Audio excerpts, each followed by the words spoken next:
The afternoon sun streamed through the window, casting a warm glow on the worn desk. Fragile paper, yellowed with time, trembled slightly in her hand. It was a letter, handwritten in neat script, from a student long ago. She traced the familiar strokes of his name, a wave of nostalgia washing over her.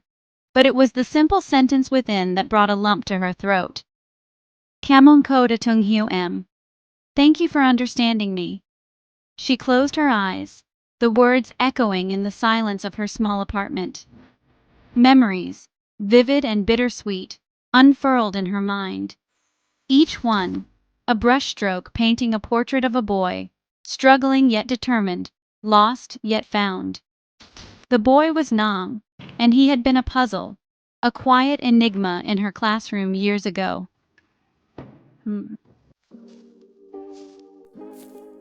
Nam was never intentionally disruptive. He wouldn't swagger in with a boisterous group, laughing off his tardiness. He would arrive, often breathless, eyes downcast, a silent apology etched on his young face. The other children would whisper, some giggling at his disheveled appearance, others muttering about laziness. She, however, saw something else in his eyes, a deep sadness, an unspoken burden he carried on his small shoulders.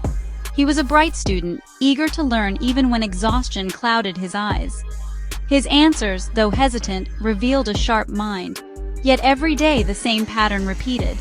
He would slip into class late, missing precious minutes of the lesson. She knew she couldn't ignore it. She had to understand.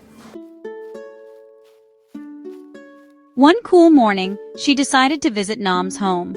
The address, scribbled on his enrollment form, led her down narrow alleys, past crumbling walls, and into a part of town she seldom visited.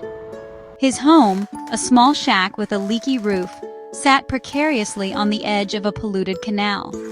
As she approached, the sounds of a hacking cough reached her ears.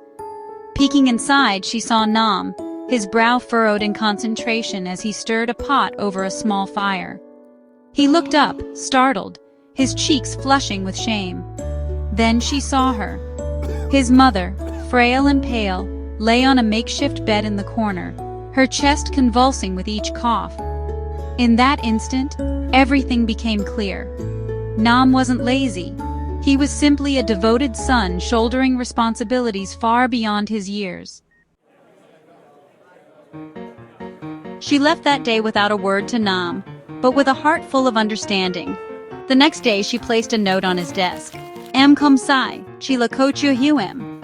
You are not wrong, I just didn't understand. Those words, she knew, were more important than any reprimand. Years passed, and Nam faded into the tapestry of her memories. Yet holding his letter now, she realized he had never truly left her thoughts.